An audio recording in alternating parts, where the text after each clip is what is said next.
Ce livre, c'est la Bible, c'est la parole de Dieu. Et Dieu nous a laissé cette parole pour pouvoir vraiment le connaître et le rencontrer, car nous avons besoin de connaître.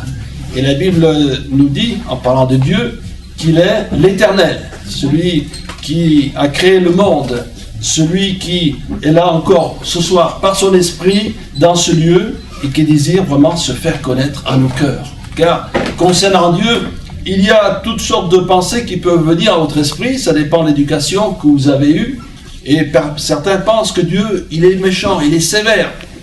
Mais nous disons que Dieu est un Dieu d'amour et de grâce, et qu'il veut faire du bien, qu'il veut le consoler, qu'il veut guérir, qu'il veut fortifier. Et c'est à cela que nous sommes attachés, à aimer de tout notre cœur notre Seigneur. Et notre Dieu, il est saint. Ça, c'est une vérité importante qu'il faut réaliser. Dieu est saint.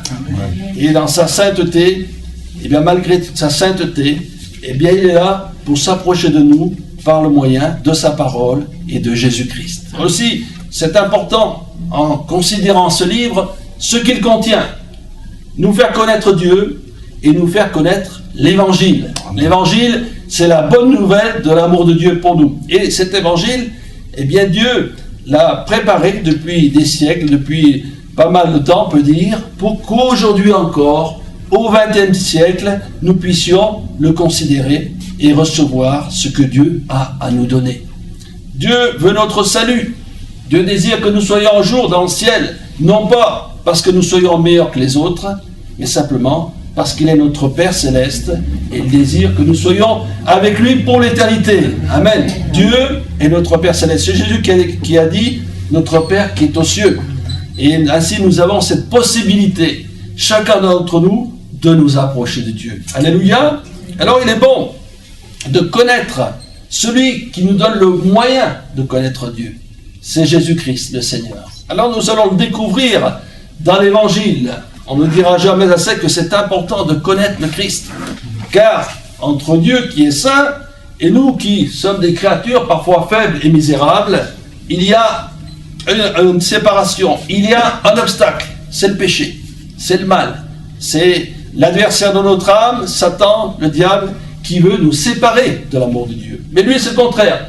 Par le nom de Jésus-Christ, Dieu veut que nous soyons réconciliés avec Dieu. Alléluia. Que nous puissions le connaître chaque jour davantage. Alors on va lire un texte dans l'évangile de Matthieu au chapitre 7. Simplement, quelques versets. La parole de Dieu est tellement riche dans tout ce qu'elle contient que même un seul verset ou deux de la Bible sont suffisants pour nous faire connaître des choses essentielles, des choses primordiales. Et comment connaître ce Dieu d'amour et de grâce. Dans l'évangile de Matthieu, donc au chapitre 7, on va lire quelques versets. On va d'abord lire le verset 13 et 14. C'est Jésus qui parle. Là, Jésus, il enseigne la foule qui est autour de lui, les disciples. Et certains voulaient savoir qu'est-ce qu'il fallait faire pour être agréable à Dieu. C'est la question peut-être que vous vous posez. Que dois-je faire? Dois-je faire beaucoup de sacrifices? Dois-je faire des marches, des pèlerinages, des choses comme ça, des traditions? Eh bien voilà ce que Jésus dit. C'est tout simple. Entrez par la porte étroite, car large est la porte, spacieux est le chemin qui mène à la perdition, et il y en a beaucoup qui entrent par là, mais étroite est la porte, resserrez le chemin qui mène à la vie, et il y en a peu qui les trouvent. Et on va continuer 2 autres ou 3 versets, au verset 24, là des questions, Jésus va parler d'une histoire pour nous faire comprendre une vérité. Voilà, verset 24, c'est pourquoi quiconque entend les paroles que je dis et les met en pratique sera semblable à un homme prudent qui a bâti sa maison sur le roc. La pluie est tombée, les torrents sont venus, les vents ont soufflé et se sont jetés contre cette maison. Elle n'est point tombée parce qu'elle est fondée sur le roc.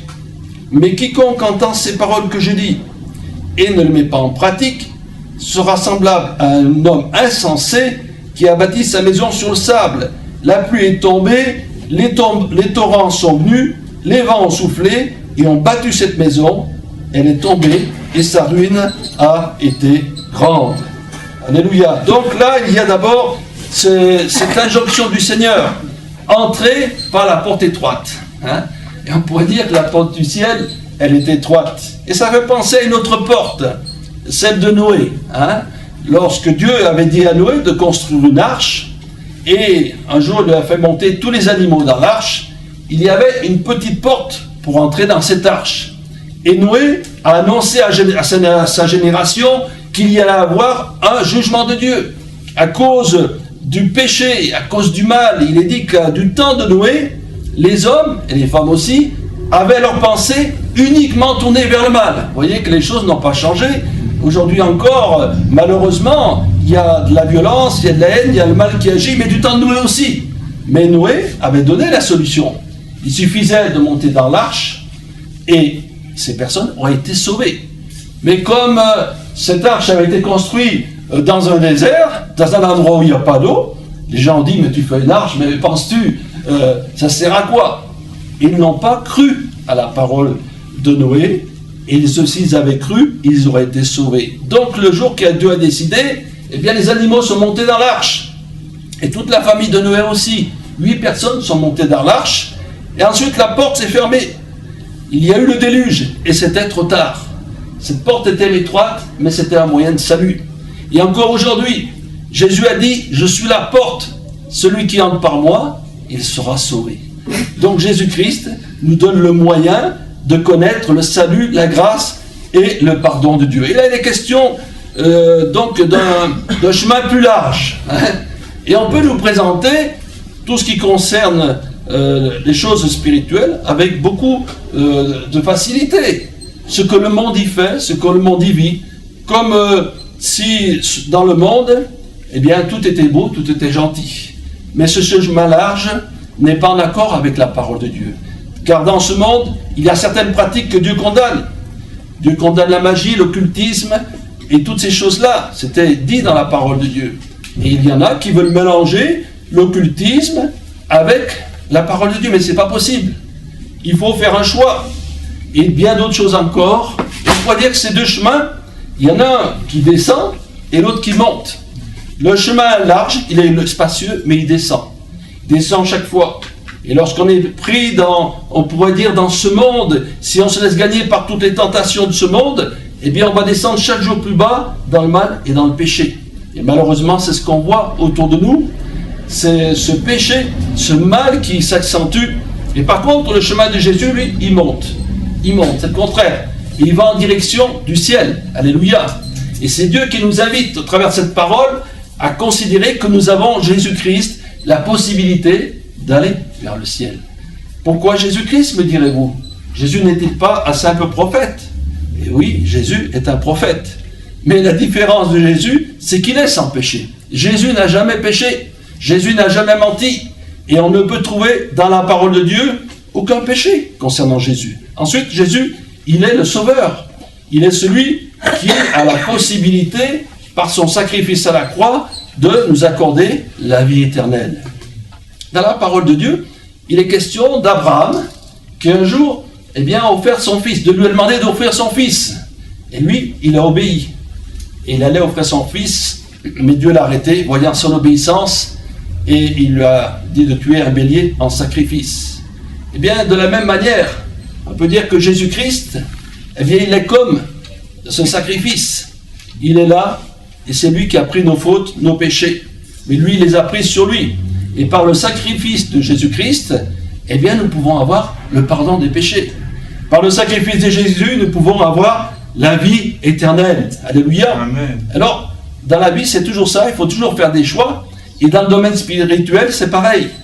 Là, il n'est pas question, Jésus ne parle pas de tradition, il ne parle pas de religion, il parle d'un chemin à choisir, il parle d'une direction.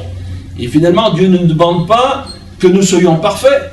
Et beaucoup qui se sont approchés de Jésus étaient des gens, des hommes et des femmes de mauvaise vie. Mais ils ont décidé de suivre Jésus-Christ. Alors si quelqu'un sent que cet appel est pour lui ou pour elle, il faut considérer que le Seigneur va nous aider. Il va changer notre vie. Nous ne pouvons pas. Si nous sommes tenus par la drogue, par la boisson, par toutes sortes de passions, nous ne pouvons pas nous en sortir. Mais le Seigneur dans sa grâce a le pouvoir de nous délivrer. Alléluia.